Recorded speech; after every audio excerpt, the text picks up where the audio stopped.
Hi, everybody. International Master David Pruess here. And today I'm kicking off a new series in which I'll be looking at some of my favorite games from my own chess career.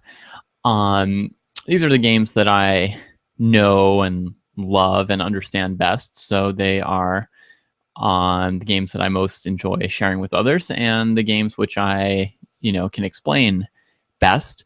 So given my kind of personality as a teacher, I will obviously be trying to teach some lessons with these games, but they're not organized according to any kind of material, lesson plan, whatever. They're just organized based on being awesome. At least to me, these are games which I think about now and then and just makes me feel good. Even 17 years later, as in the case of the game that we're about to see today. This first game was played when I was high school sophomore, 15 years old.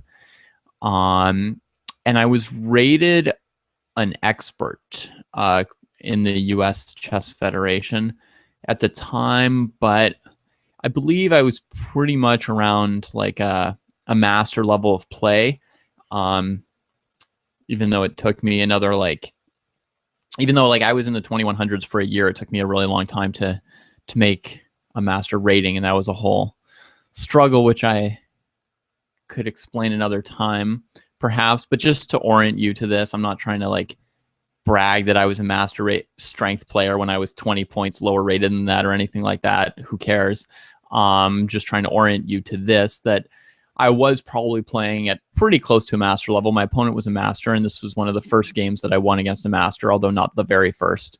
And this is actually from a tournament which went pretty well. I won all 4 of my games, beat 2 masters, and apparently didn't show up for one round and finished in second place. I think the forfeit in the tournament probably is because they didn't offer half-point buys, so they just gave me a 0-point buy and marked it as a forfeit.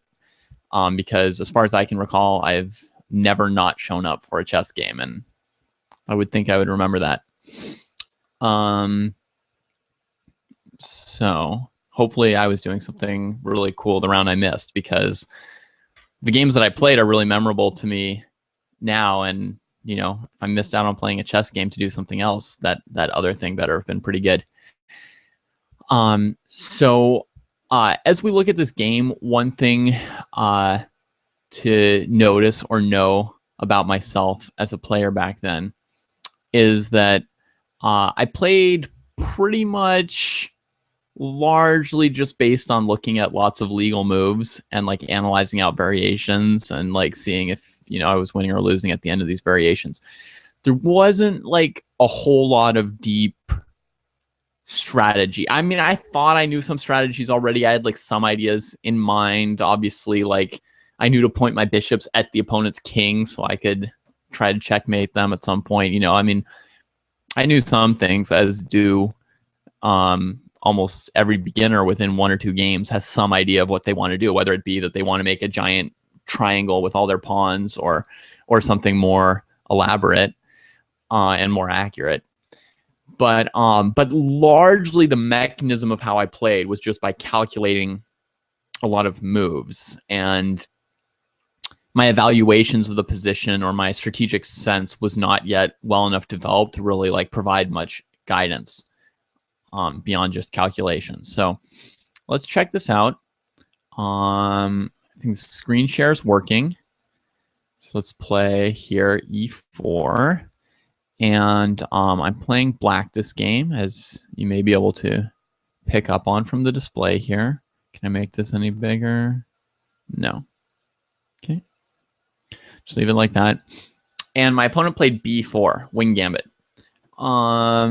Nowadays, I'm pretty terrified and petrified of my opponents playing random gambits like Smith, Mora, wing gambit, stuff like that. And I think even back then, I really did not enjoy when people would do that. Having an extra pawn was not something that I could ever hope to win based on, because I was so bad at the end game. So my advantage, the extra pawn, was basically like completely lost on me, like pretty much a useless advantage. And the disadvantage was, well, in this case, I'm going to have less central influence. In the case of some other gambits, you know, my opponent would have the initiative. And my defensive play was not like up to a very high standard. So basically, you're like giving up the initiative, which is really valuable to you, to be ahead a pawn, which is of no value to you. So I was always very unhappy when people would play gambits like this. That said, I also, even now, tend to think that almost all the wing gambits have some playability to them. I mean, it depends how you respond. It depends on some concrete variations, and at grandmaster level, they may not be that amazing. But just in general, any position where, and I didn't take on A3, by the way, but any position where you've traded these two pawns for, you know, a more central pawn like the C pawn or the D pawn or something, any position like that straight from the opening, I almost feel is like fair, because to me, in the starting position, the rook pawn is worth like maybe half a pawn, and the center pawns are worth like, you know, 1.2 or something like that, right? And the C pawn maybe, you know, 1.1 or 1-ish. So to me, right away, and remember, like, rook pawns attack half as many squares as non-rook pawns, right? And trading them off develops your rook. So if you count in like a tiny bit of development for white, plus trading like a more valuable pawn for two less valuable pawns, like, I just think almost all of these like wing gambit type openings are nearly playable. And that goes for something like the Benko gambit as well, right? You can see this position is very similar to the Benko gambit in some aspects, at least the pawns that are missing, the position of the bishop and rook.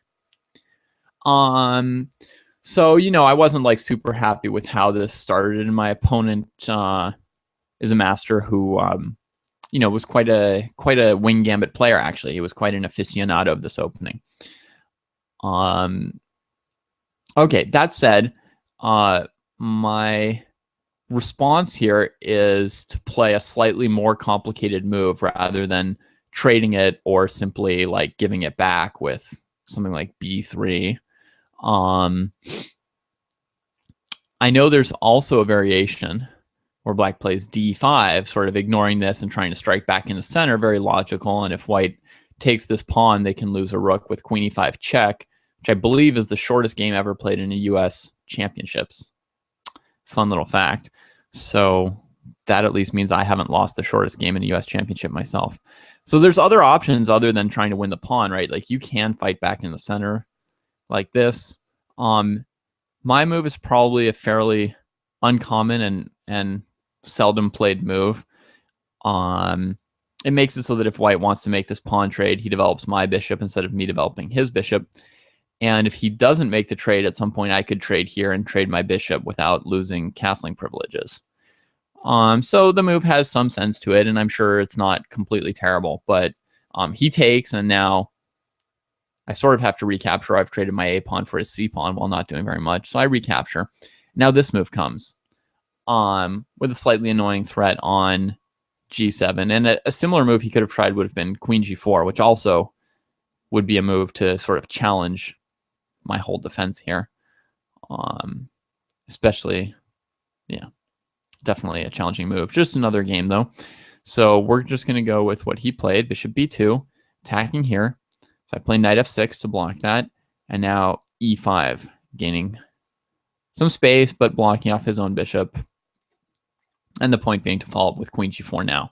So he's basically thrown in these two moves for this. Still an annoying threat on G7. And now I have the extra option to castle to defend that pawn versus playing something like G6 and making more weaknesses. But now you see I've had to castle into an area of the board where I have none of my kingside minor pieces. He has a space advantage, and his queen's already there. So, yeah. I will say, very aware of the immediate dangers to my king in this kind of position, and aware of like the idea of putting a bishop on D3 without moving this pawn or this, right? He doesn't need to move this pawn because this bishop's already out this way, in addition to the fact that it's currently illegal to do it. I had a pet variation in a French opening where this pawn would basically be on d5 that looked very similar to this, where white would play like h4 and try and sack the bishop on h7 and then play knight g5 check, queen h5, and checkmate. So I definitely realized what kind of danger I was in here, and that, you know, within a move or two, some storm clouds would gather around my king. And so what you'll see is I took a very proactive approach to defending my king here, and I think it was a fine way to proceed, and that is f5. And this is one of the most typical moves in any position where your opponent's played e5 and is trying to attack the king side, is you try and gain space with f5, maybe block off one of their pieces diagonals, maybe chase one of their pieces away, maybe get space for your pieces, depending on how they respond. And in fact, in like all the different openings where white plays an early e5, you could even imagine this is an open Sicilian. Take the d pawn off in your mind, maybe castle white, and give him a2 and b3 pawns. It would be like an open Sicilian. Well, open Sicilians where they play a quick e5, the d7 pawn is often weak and back, where it's hard for them to do this. And you'll very often see them fight this pawn with their f pawn, with f6 or f5. Very common moves in all of those openings. So it's a very typical move.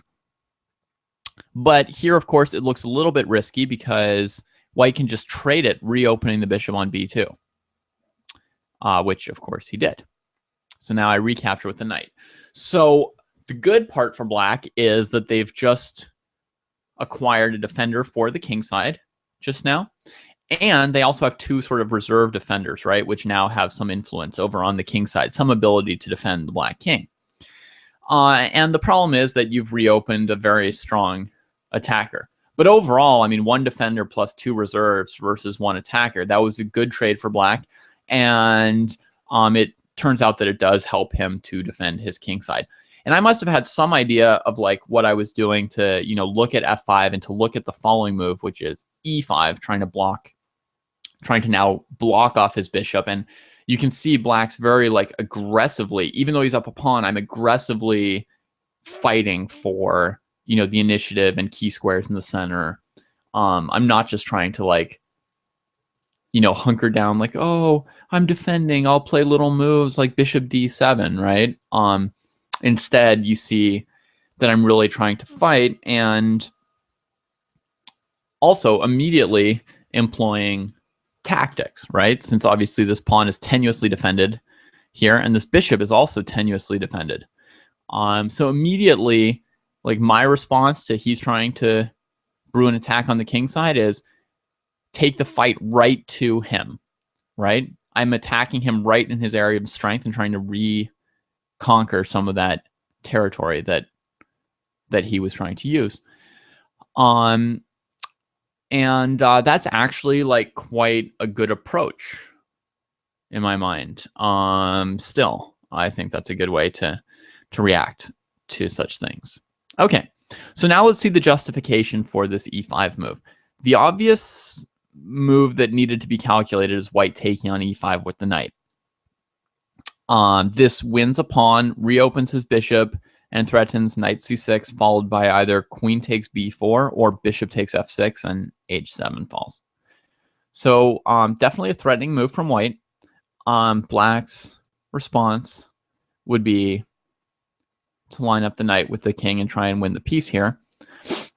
If white defends that piece, for example, with f4, then after d6, you still win the piece. But, in fact, it could get quite complicated if white castles, takes, and takes like this, looking for, you know, some kind of rook f6 shenanigans. And this position is quite complicated, and I cannot tell you with any certainty how precisely I had correctly calculated it at the time, because I don't remember every single detail of my thought process from the game a million years ago. But I imagine that I'd probably looked at it to some extent, and you know, the black should probably come out okay.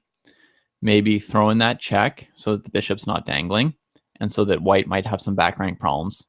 And then try playing knight e5 maybe. So I mean, there's some lines to calculate here. Rook f6, queen f6, queen h7, king f7. Looks like approximately an escape for black, right? With some extra material. Another line would be rook to e1, trying to win the knight.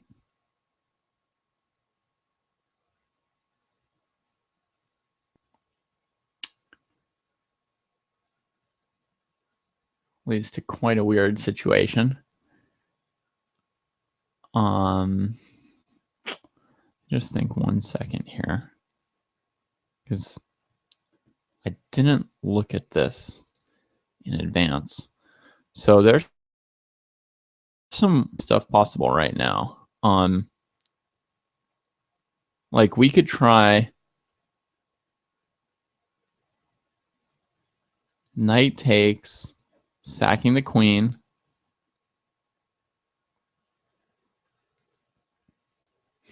Knight f2 is at least a draw. Well, I say that without actually knowing.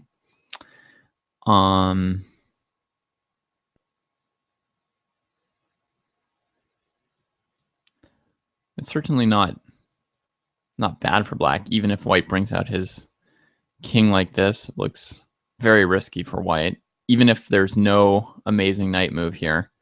If black just takes here,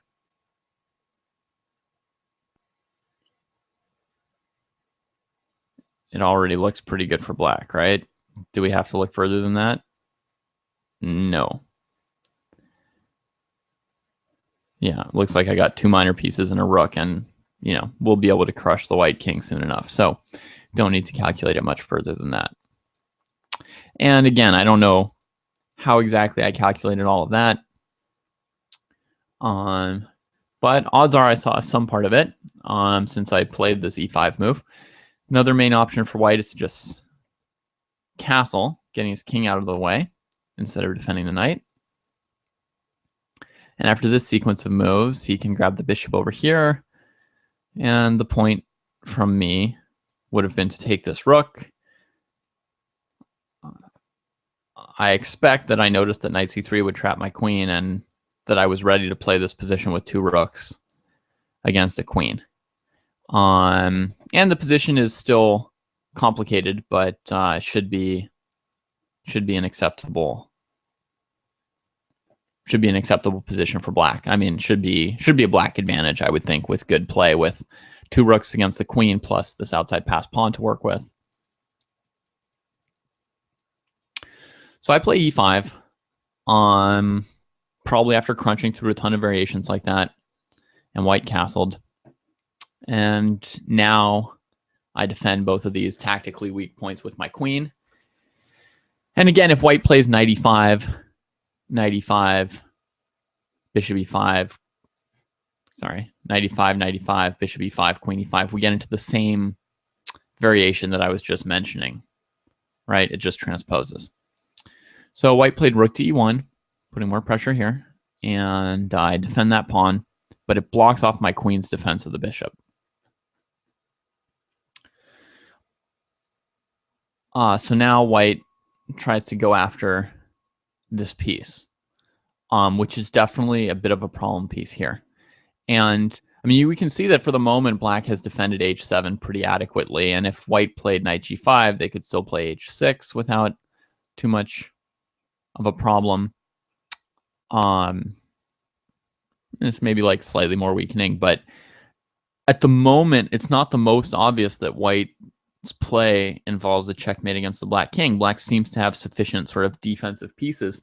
And so white turns his attention to something else, which is like the looseness of this bishop that's almost trapped, and possibilities of putting pressure on this with d4, right? So bishop b5 unlocks all of that. It threatens to win the bishop on b4, and depending where the bishop goes, right, it could threaten this move, attacking the bishop and going for win on e5, which would free white's bishop. And it seems to me, I mean, at least in this random move order of black just sort of acquiescing and playing bishop c5 to save his bishop, which I guess is a plausible move since his bishop is threatened. I think it leaves white with a considerable advantage after they recapture this pawn on e5, but it might be close to equal. I mean, the advantage for white is I feel like black's a little bit slower to develop this, and black's pawn structure is going to be more split up with these two isolated pawns here, and his king has a little bit less cover. But you know, maybe black with their bishop pair can hold on and get enough activity there, enough counterplay on the F file. But certainly that would be white's idea here, and if that happened, it would be a pretty good idea for white. So they're definitely getting counterplay there and doing a good job of using what they have in this position, making use of this undefended piece. But in this position, I played a move which, like, to this day, gives me kind of like a chuckle of like, oh, youth.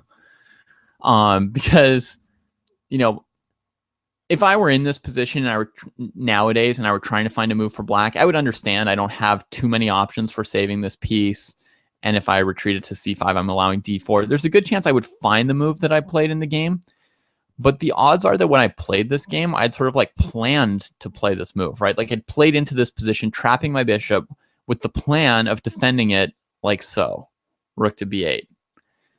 And that's just such a weird way to play chess to me at this point. I mean, it seems so bizarre and unnatural. And I'm sure, and even though I could find it now as like, okay, the move that maybe has to be played, I imagine at the time I didn't have any aesthetic like recoil about this not being the way to play, right? Like, oh, you play d6, trap your bishop, but don't worry, you can always play rook to b8 to sort of defend it if they trade.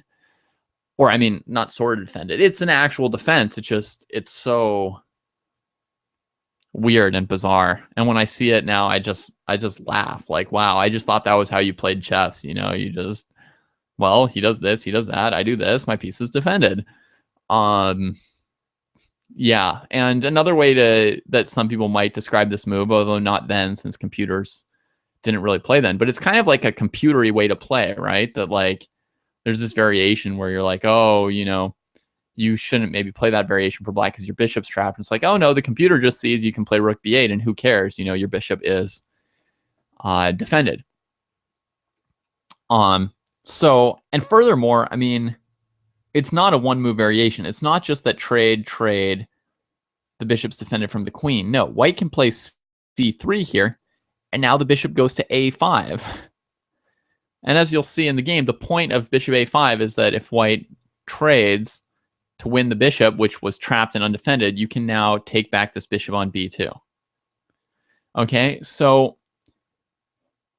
to play a move like rook b8 and be like confident that this is good basically involves just calculating a bunch of random variations. And that's what I told you at the beginning of this video was sort of like the defining characteristic of my play style, in quotes, at the time, if indeed I had such a, if indeed we can call it such a thing as a style. Though I guess we can. I mean, this game is still pleasing to me. But yeah, I mean, I was just unconcerned about playing super ugly moves or moves that hang together by a thread. I just calculated masses of variations and then just played the moves that seemed to work. So there it is, rook to b8. And here, white embarked on something which I don't really think favored him the most. In this position, you know, if he tries to like save this bishop, like bishop c1 or bishop a3 or something, there's not any really good way for him to renew the threat to trap this bishop. And also once he's played c3, the bishop can always escape to b6 or c7 next, right? So there's no point trying to hold this threat over black's head anymore. And on the previous move, you know, you're not going to play bishop c1 to try and threaten c3, are you? I mean, I'm sure black will have some adequate answer there. So, sorry, misclick.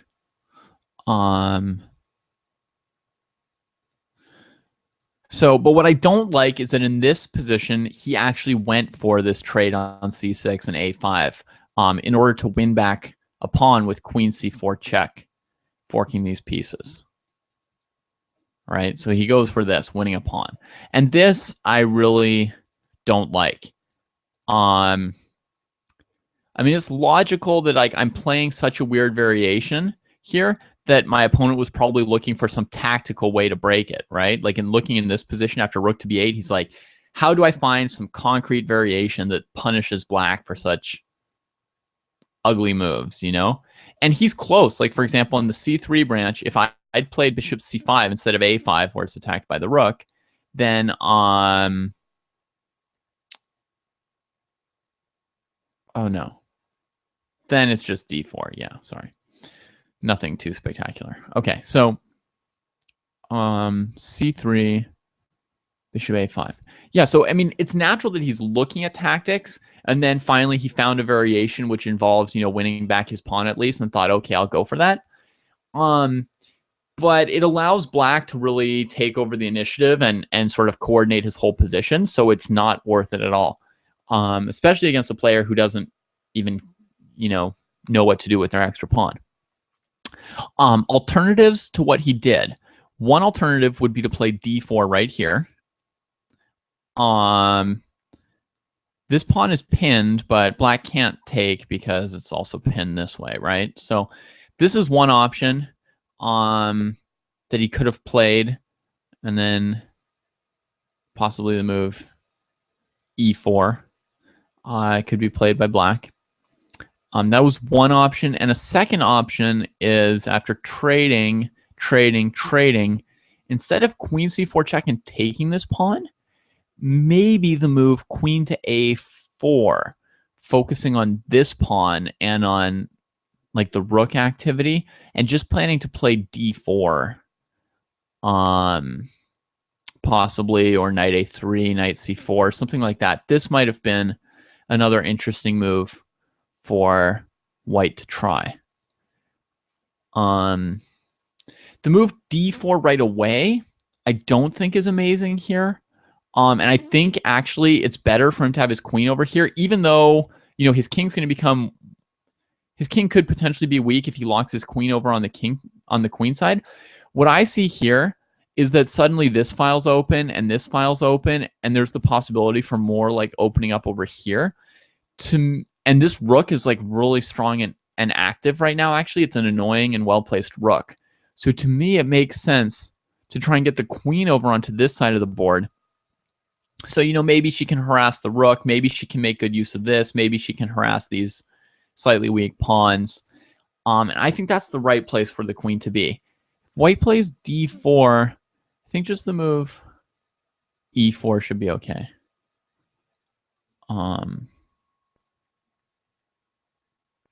Yeah.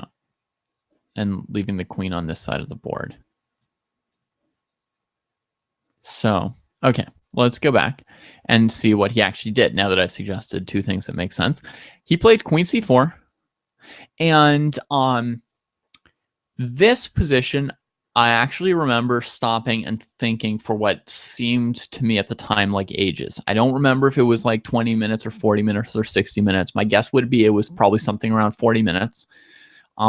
Just a really, really, really long think, looking at all kinds of different options for myself in this position, because I now actually felt very good. As soon as he went for this variation, trying to win back this pawn, I thought, great, I see lots of comfortable options for black. For example, one option is to finish development with bishop e6 with tempo, queen here. And then this rook could be good on the f file. It could also be good on b8 or c8, right? What it feels like is, hey, I've got all my pieces out before white. This rook looks kind of active. And his pieces are maybe like a little bit discoordinated. This should be good somehow, but here's the problem. it feels kind of nice. But at the time, I couldn't just play into positions that kind of felt kind of nice. I needed a plan. I needed to know like what my attack was, basically, right? Like, is the plan rook b8? Can I trap the knight on a3? And I would calculate a bunch of moves, rook a2, trying to trap that knight. Or do I have any concrete variation starting with rook c8? Anything specific after queen a4, and just look at a bunch of random moves, rook a2, bishop b3, like you name it, just looking at moves. But I wouldn't be able to just say like, oh yeah, this looks like a good position, and some good plan will like turn up here, or here's 2 or 3 plans I can choose from once, No, I just I had to look at a lot of moves. Another option, king to h8. Queen takes b7, and then maybe putting the bishop on this diagonal, for example. Could also look nice. Another option that I considered was just starting to roll with the center. Sorry, instead of king h8, playing d5, queen c6, e4. Just, to me, this also looked good at the time. Now, my instincts aren't as excited about it, because it's like, well, you just kind of blocked in this bishop. But it's probably playable for black, right? Like, you're emphasizing the f file, you're making your center strong. This knight is still not great. I don't know. It's like a thing you could do, I guess. At least I thought it was at the time. I know I considered d5 to be a good option. And then other options, I could play queen e6 as well. I remember this being a candidate also. And if queen c6, bishop b7, maybe similar to king h8, bishop b7, but another option with the queen here, maybe queen g4, maybe something different, right? I had to calculate it. I didn't know. Gives white the option of trading here instead and taking the a pawn with his rook. And although I don't remember it, honestly, that's probably something that would cause me to maybe reject that variation, just because I didn't like trading queens that much. If I had no other option, sure. I mean, it's not like I didn't play endgames and avoided them at all costs. But if I had like 6 juicy options, subconsciously, like the odds of me eventually choosing the queen trade, very, very low at the time. So I spent a long, long time here trying to come up with a plan. And eventually what I came up with was, I think, fantastic. And I would be like pretty happy to come up with it now. And even now, if I had this position, I feel like I would have a lot of trouble making this decision when I have like 3 or 4 moves that all look kind of generally pleasant, and I'm trying to pick which one to play. Even now, like, I would have a little bit more ability to evaluate the position, but honestly, I don't think I can calculate as clearly now as I could then even. So, even though I was, as I said, like not even yet officially a master, but, probably about 2200 strength, the calculation was just, I would go through so many moves, and it was just, I don't know, somehow I would get through them pretty clearly. And nowadays, I don't think I could calculate as cleanly as I did then. Just in terms of when you're looking through masses of variations, sometimes you just get confused for a moment. Like, what did I think of that move when I looked at it? Was it good? Was it bad? Or, you bounce back and forth between variations too fast or too slowly or whatever. All kinds of little ways to sort of go wrong. And back then, I just churned through moves. And, if you want to care to try your hand at, figuring out one of my moves from this game, this would be like a good one to think about for yourselves. Like, what did black play here? Queen e6, bishop e6, queen f7, king h8, d5, knight d5. Did I forget to mention that option? Yeah, I think I maybe forgot to even mention that was an option too. Black can also play knight d5 with the idea of queen c6, bishop d5, bishop b7, defending the knight on d5. Right? Like this, we don't lose the knight. Just another option, right? A lot of these positions look kind of similar in terms of their character, right? Like black's bishop gets out, his pieces start to activate, but which one is is actually good. Maybe what I did back then was the right way to do it. Just churn through enough moves till you know which move is the right one. So anyway, this could be like a good position to try and figure out what I went for. Pause the video if you care to do that. Now I'm going to continue. So you've been warned. Here comes the answer. And I think it's the best move. I played knight d5. Walking into this kind of self-pin. It's pretty clear that white's going to take this pawn. So there's not a whole lot else that I need to calculate. And if he doesn't, I mean, the knight's well defended, right? Nothing wrong with the knight's position if he's not taking away the support pawn. It's a great outpost then. So anyway, he does take it.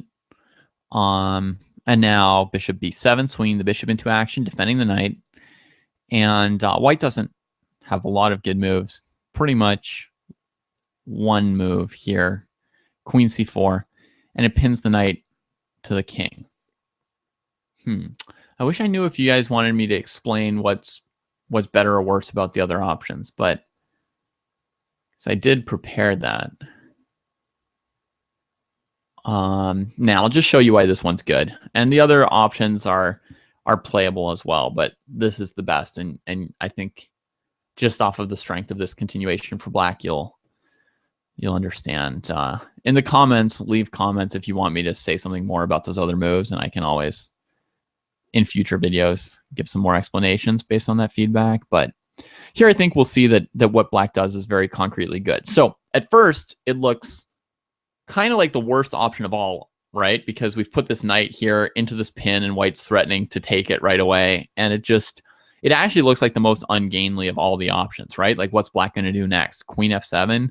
Queen e6, knight g5 won't win if the queen's on f7 because you have this move, but you're really kind of like skating on thin ice. Well, the key is that in this position, I was planning rook to f4. And the answer for those who want to think strategically instead of just move by move like I did back then, the strategic justification for why knight d5 is the best move of all the moves there is because it activates the rook on f8 better than any of the other moves. And currently, with white having this awkward knight, the way to take advantage of that is not to try and like attack on the queen side where the awkward piece is. It's actually white has slightly far-flung pieces, and the best option to take advantage of that is to go after the king.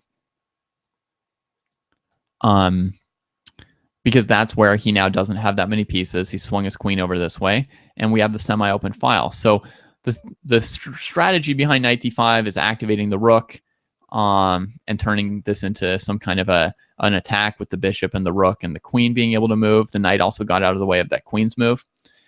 But for me at the time, I mean, I didn't understand any of that, and the point was very simple. The point was to chase the queen off of this diagonal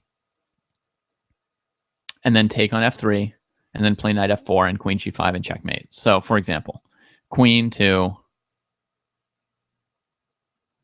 f1, for example, right? Because you'll notice that the queen doesn't have any more squares available on this diagonal with the king. So queen f1, which wasn't played, rook f3, pawn takes f3, knight f4.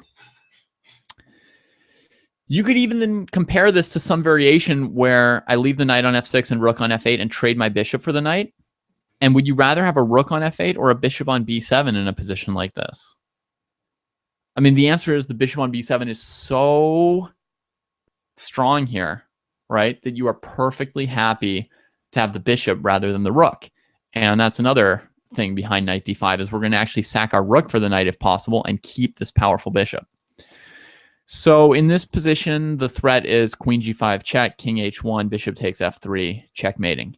I don't believe there's any defense for white, but for example, rook e3 defending this pawn, queen g5 check, king h1, rook to b1. A nice old tactical trick, right? A good one to know. If you don't know that one, you got to know that pattern, the whole like deflection of the defending piece from the queen g2 checkmate. So white's basically busted here. I don't know that there's any other move that particularly merits discussion. If he plays king h1, you can just take on f3 before you play queen g5 to give him no options. If he plays h4 to keep your queen out, you take on h4 and your queen is in. So rook f4, the only way for him to stay on this diagonal and avoid essentially an immediately decisive rook f3 followed by knight f4 is to play d4. And this is critical because it keeps the knight pinned to the king. It maintains the threat of rook d5. It opens the way for knight d2. It puts pressure on e5. I mean, the funny thing is, for so many moves, I've been trying to prevent white from playing d4, right? If you think back over the early course of the game, I was trying to avoid d4 for white because it does everything white wants. But in this case, it does one thing that I want. And that's why here I'm actually playing rook f4 to force white to play d4. And the one thing I want is to open this rook on the second row. And that's outweighing all those other like 5 or 6 factors that I just talked about. And the reason is because of concrete calculation. And there's no particularly strategic reason why one active piece here should be more important than every other factor mentioned.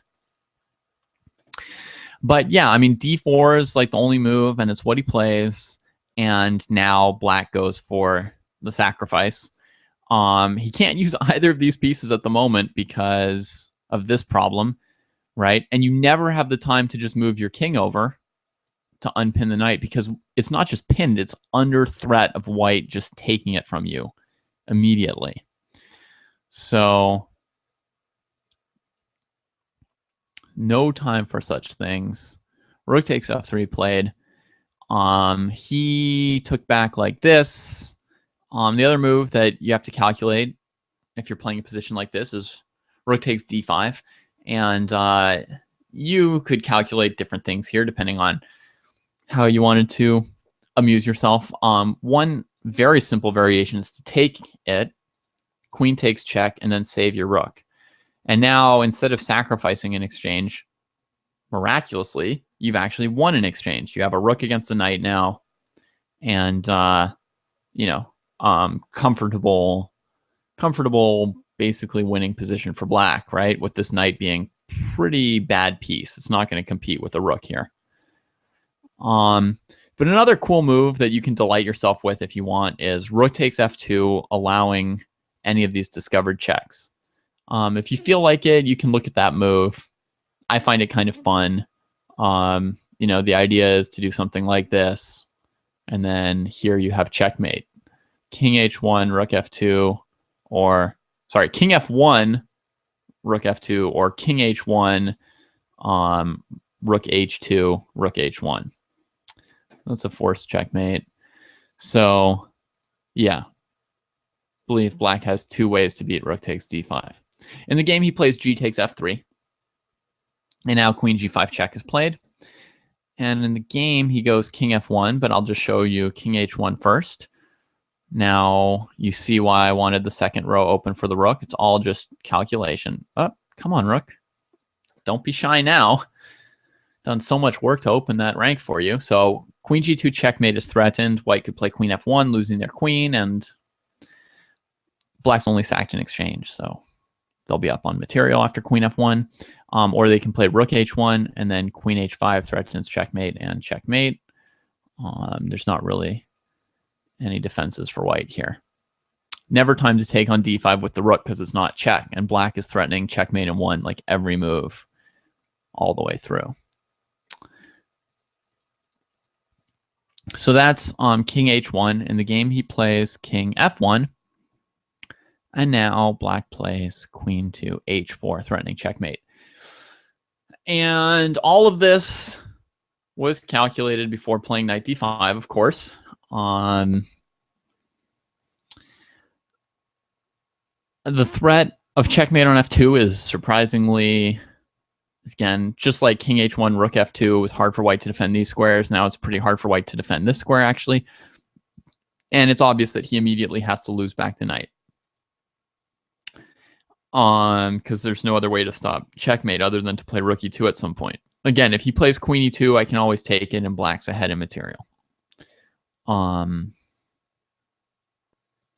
Not to mention that I could just play queen h3, knight f4, and checkmate him. Okay. So rook e2 seems to be forced. And then black gets back to knight. And to be honest, well, I'm always honest, pretty much. But just to give you more information about this, during the game, I'd only calculated as far as that, I would now, win back this piece. I had not yet seen the final combination that's going to like also allow me to win from here. But I had seen that rook f3, gf3, check, check, check, queen h4. I would be winning back the material I'd sacrificed. So there's basically no risk of me losing here, but I didn't see it as far as a forced win when playing knight d5. So that's a sense of how much I calculated back then. So if rook to e2, rook b1 check. If king here, then black can just checkmate the white king like so. Threatening queen h5, queen h6, queen g2. And that's mate. So he's going to have to block with his rook. And now one good option for black is check. King can't go to g1 because of mate. Has to come marching up. Rook check. King here. Queen check. King here. If rook e2, you can take like this. And if he takes back with his queen, you have knight c3. And if he doesn't take back, you then proceed to checkmate with these pieces. So king here, and then queen takes. Threatening these checkmates, and threatening to take this, and black's also just up material at this point. So winning. Epic winning. All right.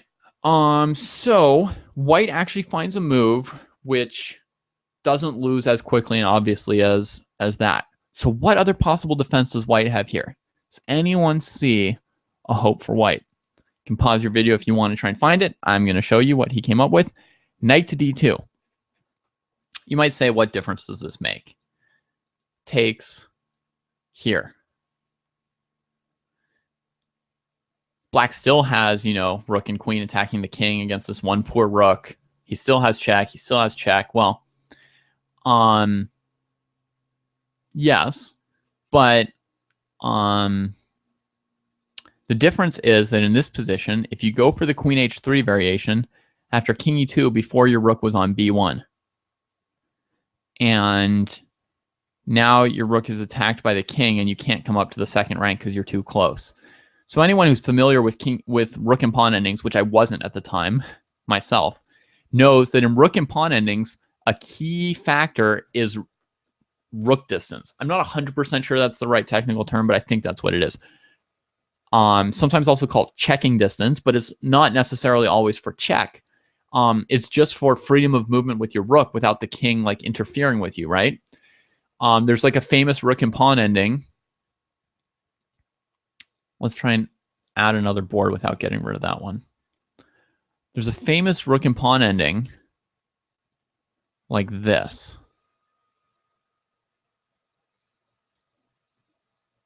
You guys know this one?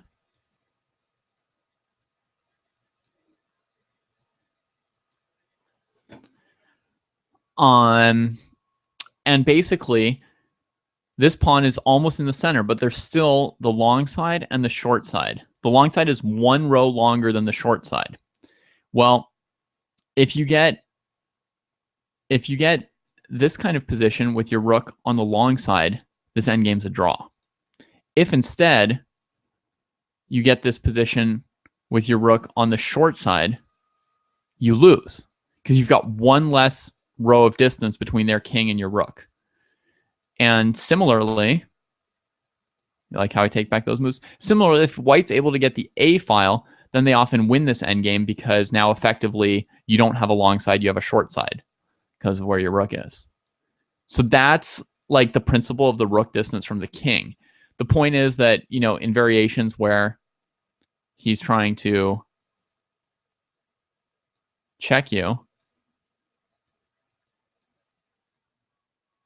you can attack him without getting too far. Oh, sorry. You can attack him without getting too far away from your own pawn. That's the idea of like distance. Whereas like if the rook were here checking you, you have to get further away from your pawn before you're able to attack the rook. So that is rook distance, and it's a consistent principle. It comes up obviously much more in endgames than in middle games, but the further the rook is from the king, the better for the rook. He would like to have the A file here for full range of motion against white's king.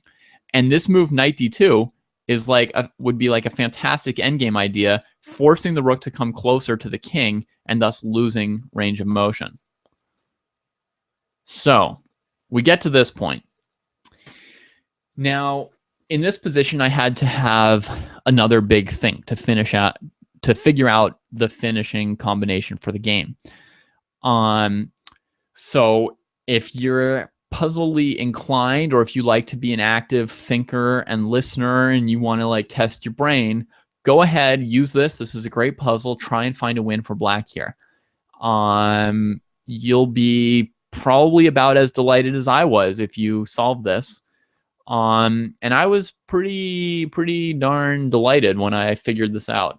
You know, and obviously with a joy that stuck with me for 17 years.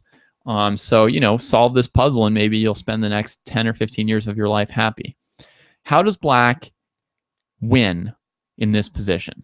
All right, I'm going to go on and give the answer. You've had your chance. If you wanted to pause it, pause it. So check here. One thing that clearly doesn't work is just going back and forth, right? That is a draw. Also, if you just trade rooks, you do have two pieces against a rook, and white's pawn structure is bad, but white's threatening rook d5, and in this position, there's no obvious way to deal with that annoyance, right? So that's, well, as most annoyances are, annoying. Let's dial it back a moment. Black could adjust their queen position, as we've seen in this variation here, before trading rooks, right? So this rook is attacked. We can now trade the rook off. And now our queen is able to get back and defend against rook takes d5. So now you're talking. Now this is starting to look interesting for black. Like, yeah, I have the feeling I could win this kind of position, right? Eventually, like, get these pieces into position to hunt his king. Although, honestly, with this lineup, it still looks like I might have to trade queens. And knight and bishop against rook is not going to be an easy endgame. It still looks like I might have to trade queens. But the other problem is here, one of our good pawns falls right away. So now he's threatening rook b7. This bishop's a little bit awkward. It may need to come back and defend this knight, right? So this is check. But after their king moves, queen h3 check, king g1 is pointless. You still can't play knight f4 because of the pin, right? So you're not yet ready to move your queen until you've sort of moved your king. So now you have to save the bishop. So you have to play a move like bishop c8 or something like that, right? And white can recapture this. And now you've got limited material on this side of the board. He can also consider trying to play a move like rook here and, you know, see how much you can deal with this threat and this threat and this threat. Oh, you have knight e3 check. I have to remember that. Sorry. So he can't even go to f1 because, sorry, you're screaming at your computer. Good for you. For those of you screaming at your computer about what an idiot I am, you are my favorite people because you're people who are thinking for yourselves and paying attention. Except people who swear at people they don't know are also not my favorite people. But anyway, good for you.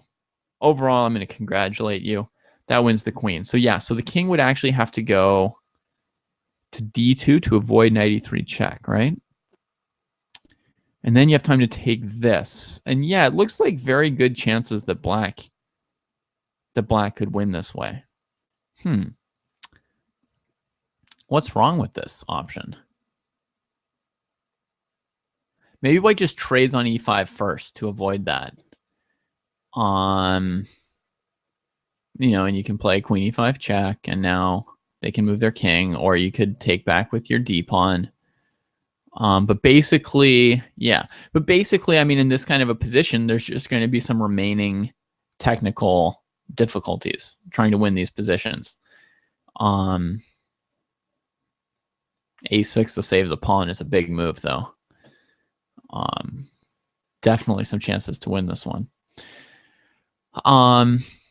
So that seems like a plausible way to possibly win. And just retreat the queen and cover this. So if you came up with this, I'm gonna say you get 9/10 of a point for coming up with an option that probably gives you a 90% chance to win, and that, you know, is a pretty fine option. So that's me giving you some applause for coming up with a good variation. I hadn't double checked that variation because there is one variation that's even more winning. But yeah, that certainly looked like a pretty good chance for black to convert that. At the time, I don't remember being very confident about that variation. So either there's something wrong with it, or I just was so nervous about endgames that I didn't think I could win, you know, queen, bishop, and knight against queen and rook, which was probably true. I probably couldn't have. So good thing that I had something better here. And the better thing is a move that's pretty hard to find, but I had a much better chance of finding one ridiculous looking move than of finding a series of less tricky moves in an endgame. Okay, so the correct answer is I checked once. Now I repeated once.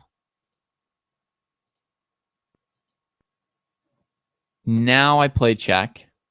So repeating once, just getting closer to time control, just in case anything comes up, is a habit I always had, because I had this like super confidence, like I'm always going to play well. I'm always going to be like winning my games, and like I'm always going to repeat the position once just so I have more time, you know, more certain of getting to time control, more time to keep playing great moves. Some notion like that as a kid, I think.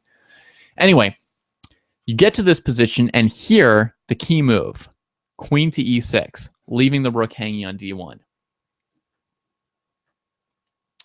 Makes you realize that I shouldn't have been forgetting about king f1 knight e3 before, right? Since I obviously was very aware of this theme in the game. Because the point is, if the king takes the knight, knight e3 check will win the queen. If instead the rook takes the rook, then knight f4 check will win the queen, because the king can't come to d3 because the knight's got that covered too. So he can't take the rook either way, and black's just threatening to play some kind of discovered check with the knight to win this queen. Well, he should be able to get out of that by moving either his queen or his king, right? Move the king where it can't be checked, or move the queen where it can't be taken. But the crazy thing about this position is he's basically trapped by this sacrificial rook, and all these squares are covered, and he has no good option. This sacrificial rook is taking away all his squares, right? The only other square is king f1, which loses to knight e3 just as badly. What about the queen? Can she get away anywhere? Well, queen d3 is covered, queen c5 covered, queen c6 covered, queen c7 covered, queen c8 covered. I just did a video about bishop and knight. If you look at the video about how bishop and knight work together in checkmate, you'll see bishop and knight coordination coming up in this game. The way I place the bishop and knight, the knight and the bishop together cover whole boxes of squares, right? And this is a very, very good coordination of these two pieces. The knight covering all the dark squares, the bishop covering all the light squares, and also supporting the knight at the same time. Classic use of the bishop and knight. So his queen's actually pretty boxed in. She could go to b5 and get forked at c3. At b4, she gets captured. At a4, she gets forked on c3. On a2, she's defended by the rook from this queen, but knight c3 still forks her again. On b3, there's knight f4 and queen b3. So she's trapped too. So white's queen and king are both trapped in the middle of the board at the same time. And All you have to do to find this is be willing to have a rook on d1 hanging to a bunch of pieces and just look at all your random legal moves. Even the ones that are basically bizarre or inconceivable, right? So there's like a kind of pruning algorithm in every person's head, just like in a computer. And the pruning algorithm discards immediately and subconsciously moves that you shouldn't even consider, right? So in a position like this, king f7 is a legal move, but did I consider it? It was pruned immediately, right? Because it's a position where you shouldn't be moving your king. For a lot of people, a position like this is a position where you have to, be capturing or checking or attacking the queen, right? So like the only moves you'd look at would be like bishop a6 and rook e1 and queen f3 or whatever, right? Like there's a pruning mechanism that for most people throws out the move queen e6. But back then, since I had less of a game sense for chess, I didn't have much of a pruning algorithm yet, and I pretty much looked at like tons and tons of ridiculous looking moves, including occasionally a beautiful one like queen e6. And the joy and the impression, the lasting impression of finding moves like this in my early days has kept me from ever making too strong a pruning method. And like all my life, I've continued to search for moments where I can leave, my rooks hanging, my queens hanging, and just make the moves that I want to make anyway. So this is, this game is an early example of that. So at this point, the best white can do is capture these pieces for the queen. And the resulting position is queen and bishop against two rooks, which is a pretty overwhelming win. And there's not too much more interest in the game continuation. Black's got a number of threats as well with the white king open, so I finished off the game pretty quickly. It's not super interesting, but just in case, I'll give you a few more moves. Check. If the rook blocks, there's queen d3 and queen c3 and taking this rook. So the king comes up and we get a pawn with check. If his rook blocks here, I was probably planning queen b6, attacking this rook, followed by taking here. And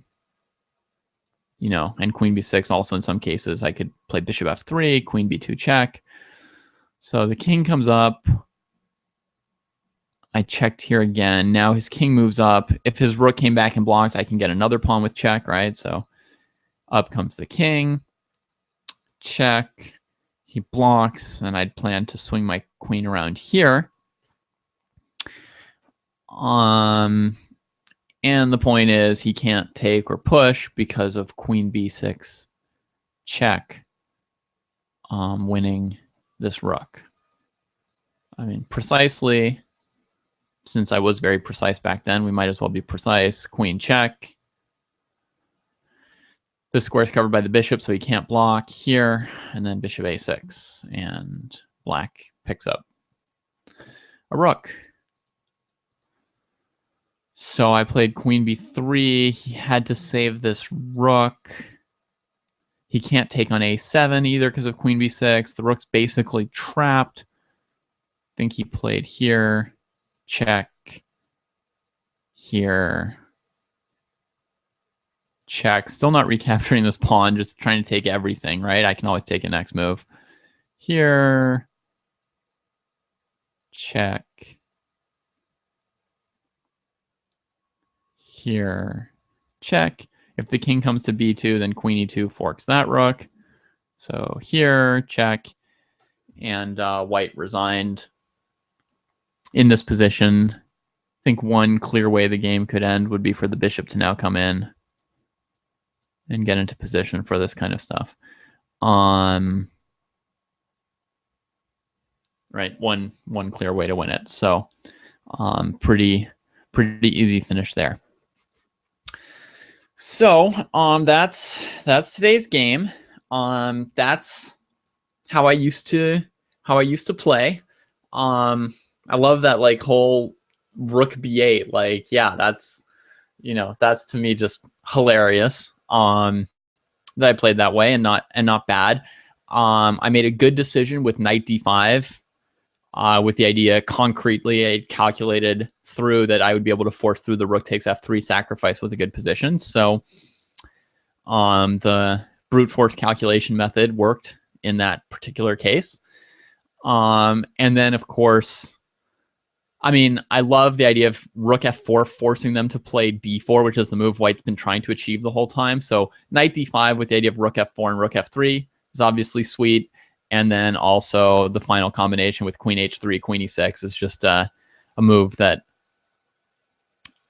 I found exciting at the time, and a lot of people I've shown it to since then have also found exciting. So hopefully you enjoy that as well. If you've got any questions about the game or want me to explain more or less or whatever, let me know, because I am currently planning to show some more of my games. I understand this isn't like world championship caliber chess. This is, that's an early game when I was about 20, close to 2,200, and my opponent was maybe 2,250. But I will be showing other games where I'm more like 2,400 strength, playing against other IMs and GMs in the future in the series. So let me know if you do or don't want to see more of them.